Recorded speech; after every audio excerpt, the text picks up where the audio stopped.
Okay, so in today's video we're going to be going through 5 things that I wish I knew when starting Warframe.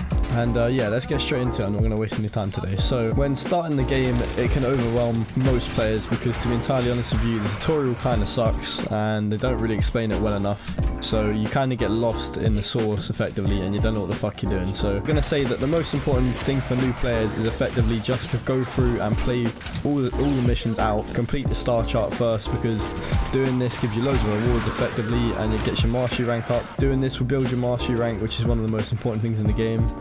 And yeah, I'd say the first step to getting somewhere in this game is just going through and completing the main missions and clearing through all of the planets. And you also get a lot of materials which you'll later need in crafting anyway, so yeah, that's the first step. It can be somewhat tedious at the start, especially when you don't fully understand what's going on. The story tends to pick up around Uranus, so yeah, just kind of grind through. It's more fun if you play with friends, so I recommend doing that, going through, playing with friends. But yeah, that's the first thing. So once you do reach mastery rank 3, I think you should definitely just like pick an allegiance you like the look of, or like the ambassador or whatever they're called for in this game, and yeah, pledge allegiance to them, then put on their sigil as a customizable, and basically that means that every time you play the game and you gain XP, they'll get a percentage of it. I think it's like very little, like 10%, and you effectively get a shit ton of rewards from leveling them up as well. So there's not really a negative to it. It's just something I wish I had known, but I didn't know until recently, so make sure you do. If you're low level, there's no negative anyway, and you're going to effectively get rewards for just playing the game as you do, not having to change anything really apart from effectively a customizable on your character. So there's no negative to this really. So yeah, that's going to be our number 2. Okay, so for number 3, this is something I definitely regret not knowing sooner. It's how to level your character fast, and the fastest ways to basically get mastery rank and level yourself up. When you're a new person and you just start playing the game, one of the fastest ways to gain mastery rank is to complete the missions that you haven't done on the star chart. So any mission that's blue on a planet, go through and complete those, because you get a certain amount of mastery rank level XP for doing those. It's like one of the quickest ways you can do that. However, once you have completed all of the missions on the star chart, the next way to gain mastery rank XP is to simply go through and max rank as many weapons and warframes as you can, because you get mastery rank XP as you level up weapons. So max ranking stuff, it's basically the best thing you can do. That's what I tend to do. Once I max level a weapon, I just switch to a new one and that weapon as I go along, because then you're kind of just killing 2 birds with 1 stone, you know what I mean? So as I'm playing through the story, because on this account I've not actually completed the star chart.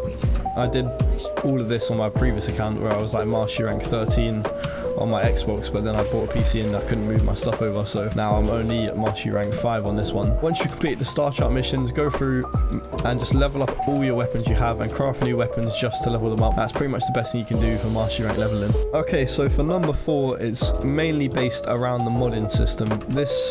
It can be a lot to understand basically, but once you get the hang of this is definitely very important in the game. It's probably one of the most important things in the game. So you need to go through and either spend some time researching properly, or you can just wing it like I used to, but then I started to realize that I can make my stuff way better than I am by actually doing it properly. But yeah, basically you want to go through, research how this works properly and the best things you can do to make your weapon better, and yeah, you need to basically just spend some time, invest some time learning this stuff, because you can make your weapons complete shite and turn them to something that's like extremely overpowered just by actually knowing what you're doing with it. Yeah, definitely spend some time researching modding, and that's going to be our number 4 for today. Okay, so for the 5th and final thing I will say that is worth noting will be the difference that it makes playing with people or friends, and it not only can completely stun your growth, it will make it a lot quicker.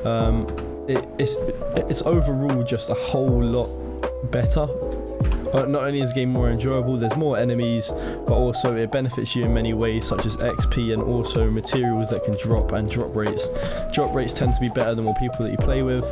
So overall, there's not really a negative to playing with people. It's more fun, obviously, and also you're going to get benefits from it in drop rates and materials and XP. So that's one thing I'd say is it's underrated, I think. But you should definitely spend more time, as much time as you can, playing with more people. There's no negatives to it. It's actually overall just better for you. You'll gain more, and yeah, so go ahead and jump in with your boys. It's a good laugh, why not? But yeah, that's 5 things I wish I knew when I started playing. I hope it did help you in some way. If you'd like to see anything else more like this, definitely leave a thumbs up and we'll come back and do some more. But other than that, I hope you guys enjoyed the video, and I'll see you in the next one.